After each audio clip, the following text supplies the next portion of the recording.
Uyg'ur yoshlarining oyligi 600 yuanlik arzon emgak kuchi o'rnida setilayotganligi oshkorlandi.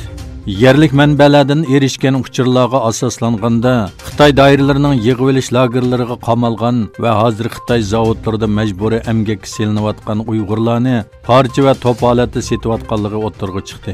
Sharq Turkistonda har bir rayonda oz deganda birdan yig'ilish lager qurilganligi, lagerlarning ichida Xitoy savdogarlarining zavod qurganligi ma'lum.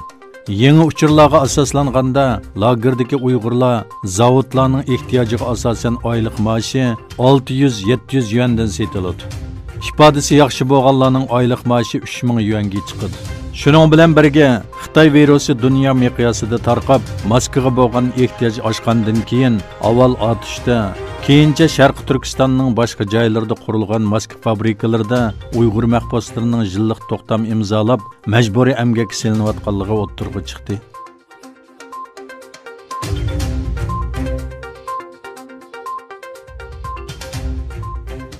Yaponiya muavin bosh ministri va moliya ministri Asu Taro Dünya Səhiyyə Təşkilatının başlığı Tedros Adhanomning istifa berishni talab qilganlarning bag'ansiri kuchayganligini bildirdi. Yaponiya Avam Palatasida so'z qilgan Asu, Dünya Səhiyyə Təşkilatının başlığı Tedrosning bu vazifaga loyiq emasligini, Xitoy virusining tarqalishiga qarshi hozirgacha qisman yetarsiz baholashlarda bo'lganligini ta'kidladi va uning istifa berishini talab qildi.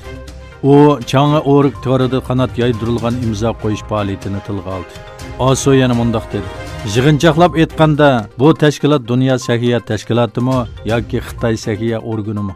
Dünya Səhiyyə Təşkilatının Xitoy Səhiyyə Təşkilatı deb atilishi haqidagi ovozlar kuchaymoqda."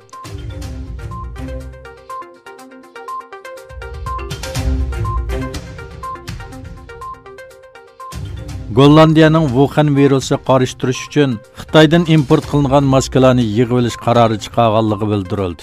Gollandiya Wuhan virusining tarqalishiga qarshi turish uchun Xitoydan 1.300.000 maska import qilgan bo'lib, ularning 600.000ning yetarlik shartga to'shmaganligi uchun yig'ib olinganligi uqtirish qilingan.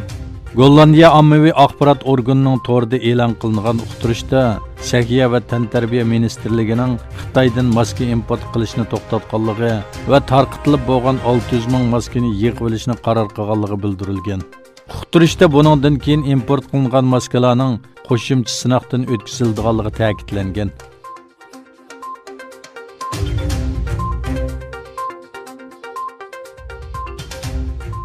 Başlanğan dastlabki mezgilda a'zo davlatlarning tang taraflimlik harakat qilishi sababli bo'shliqda qolganligini, bu krizis sababli ittifoqning o'zini yangidan tonish fursati bo'lganligini aytdi.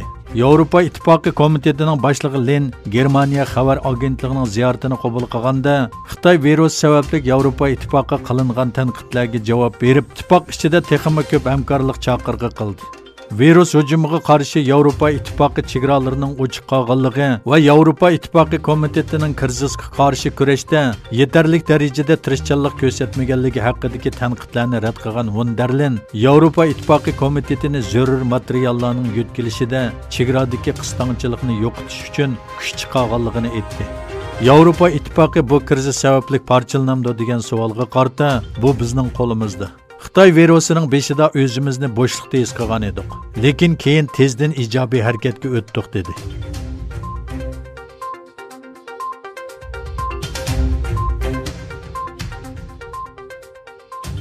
Wuhan'da o'ttirg'i chiqqan Xitoy virusi sababli dunyo miqyosida hayotidan ayrilganlar soni 30 mingdan oshdi.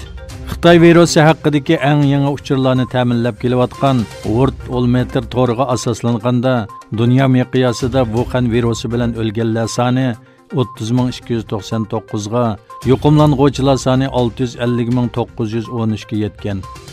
Eng og'ir hujumga uchirgan Italiyada o'lganlar soni 10.000dan oshgan. Italiyadan keyin Ispaniyada o'lganlar soni 5.813 ga bo'lgan. Amerika yuqumlanuvchilar soni jihatda birinchi o'rinda turgan bo'lib, yuqumdorlar soni 123.750 ga yetgan.